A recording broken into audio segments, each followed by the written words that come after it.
At the start of Cyberpunk 2077, you're greeted with three options for your backstory: Street Kid, Nomad, and Corpo. Every backstory has a small prologue, but within those prologues, you're restricted to where you can go and what you can do. But I found a way to break through that restriction and explore the city before you ever meet Jackie Wells. My name's Mike. I'm V. You're watching Deconstructing the Game. Let's get to it. You like the sound of your voice, don't you? What did you say?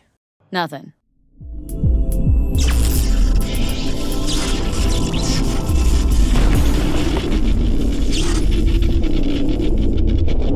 So to start off with then, as a nomad, you're dropped into the desert outside of Night City and you have to basically smuggle something in as part of your prologue mission. But if you try and deviate too much from the landscape, you'll be met with geofences trying to push you back, and if you try and skip the border, there is plenty of defensive networks, guns and personnel to stop you getting across in one piece. And trust me, I tried numerous times to get across the border by driving across, running across, and each and every time I just died.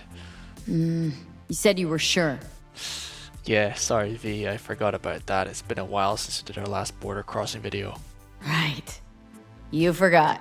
But I mean, hey, you're a video game character, plus you're packed full of cybernetics, you come back to life every time, right? Kiss my ass. Okay. In the Street Kid life path, you are dumped into the Coyote Bar, where you have to make a deal with a low-life gang member to steal a car from Embers in order to clear the debt of the bartender. There are two areas in this particular life path of the prologue where you can attempt to breach the walls, but in this particular area outside the club, the fences are far too high, and no matter what you use to jump on, there's just no way of breaching the fences here, unfortunately. What makes it worse is you can't actually grab any ledges to climb. Why can't you? I don't know, V, that's just how the game was programmed. I'm sure we can figure it out. I'm sure we will. The whole basketball court is surrounded by this fence, and so is the alleyway down the bottom. So the only way to get out of here is by getting in the car and then going to your next destination, unfortunately.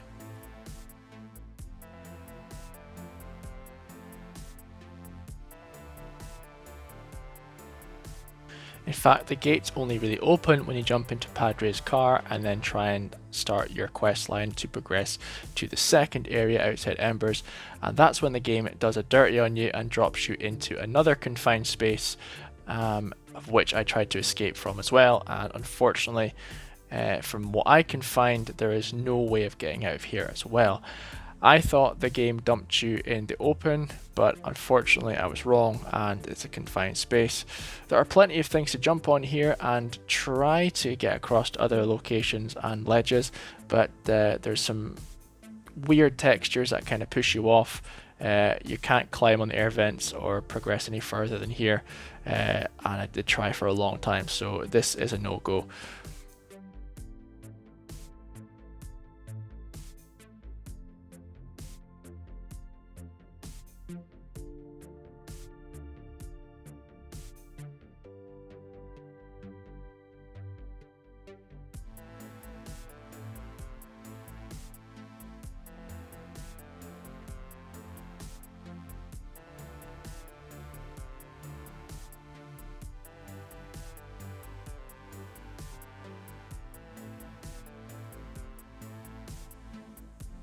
However, the Corpo life path is where things get interesting, and I've done things backwards because I initially found this out by starting a new game as a Corpo and a male character, and I just wanted to play through the game again, but I realised that when I was playing the game I pressed the start button and observed the map, and on the map I was quite surprised to see that there were the two side business jobs. There was like an undiscovered location and there was a side biz marked on the map, and I was like, I wonder if this is like some kind of prologue cut missions that were meant to be in the game. So this sparked my curiosity, and it was basically why I tried to get out the fence in the first place.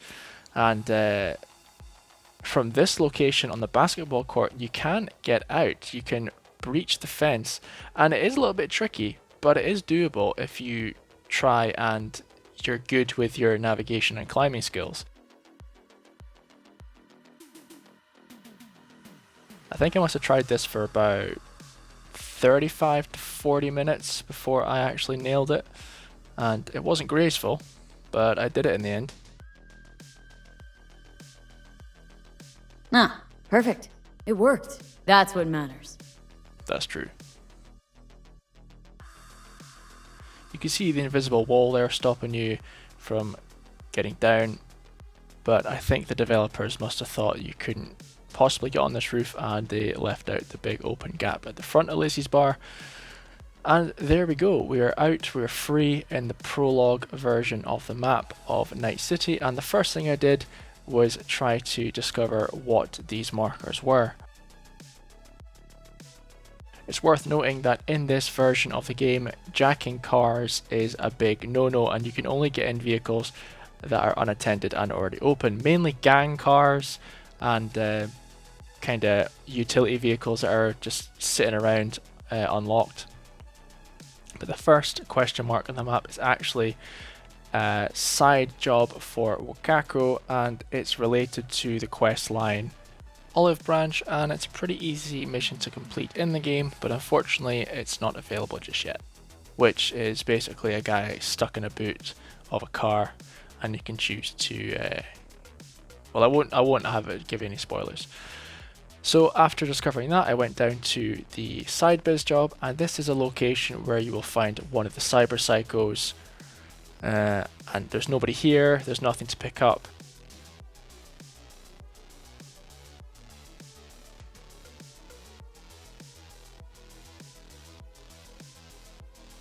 There's not a whole lot of things you can do in this version of the game. All the fast travel points are blocked off, even if you've discovered other ones in the city.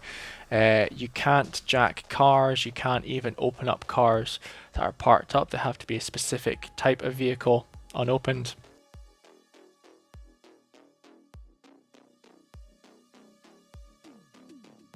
I decided to take a look at Vic's and Misty's shop to see if these guys were here, because obviously we haven't met them yet in the game. We're in a prequel state. We haven't met Jackie yet. In the game, in our backstory we've met Jackie, but not officially. So I went to these locations to see if people were here, and there's no one around. Like, Vic isn't downstairs, Misty's not upstairs, there's no Ripper docks anywhere in the city, there's no clothes shops open. Well, the clothes shops are open, there's just no one around. The only guy you can really speak to is the preacher outside of Misty's store, and you can interact with him as it was a mission, but I'm not sure if this goes any further. Lizzie's bar does open up to you, but you can't get through the club doors inside, so if you do jump off the roof, you're pretty much stuck outside, and you will never be able to start the game because there's no way of getting back in there to speak to Jackie. I did think we could get back into Arasaka, considering officially we still work for them. We have the heads up display and everything, which I thought was quite cool, but we can't get into Arasaka. The reason I was exploring Ripper Docks was because I wanted to spend the 160,000 eddies we have on our person, and we don't get to use them after the prologue. We lose all our money, so I thought we could maybe cheat a little bit and get some cybernetics for free, but no. All of the locations in the game for the prologue are completely locked off. You can access the Tiger Claw's bike if you know the code, and that opens up and gives you access, but you can't use your phone to call it, so if you leave it and it disappears, then you're never going to get it back. But it's almost like there's a blanket program running that stops you from purchasing anything in the game and progressing any further, because essentially this is like a prequel state. Even the avocados, they're not even there. Like, there's like some NPCs going about, but there's no one there to buy from. There's no hidden gems either. There's no like little Easter eggs you can find. The game is pretty bare. I did pick up a weapon, and unfortunately it was locked because I had to be level 12 to use it, and of course cyberware could be the same. We have a street cred and a level we have to attain to use the cybernetics, so that probably would be a no-go anyway. And some bars are locked off, like the Afterlife. There's no one there, there's no bouncer, can't see Claire at the bar at all, and it's just random NPCs going about their business. So yeah, I mean, we're locked into a permanent night cycle as well. We can't skip time, and there's not a lot of places we can visit. But I did think it was interesting. Konpeki Plaza is still shut down as well. I did try and get in here to see if anything would happen, but unfortunately there's not a great deal to do. So it is interesting. I did think this is a pretty cool feature. I thought I would share it with you guys, and you guys can try and do it as well. But again, there's not an awful lot to do, so enjoy exploring Prequel Night City, and we'll catch you next time. Hey V, are you pretty comfortable with doing glitches now, right? Why do you ask? Oh, no reason. I think I understand. How did you get on with the other job we discussed? Was it? So doable? Sure was. Nice. Pretty good at this. You're not all bad yourself. So we have another video to come, right? Yup. Any other ideas? I'll figure something else out there. Okay, well, you've been watching Deconstructing the Game. I'm Mike. I'm V. I'll catch you later. So what's next?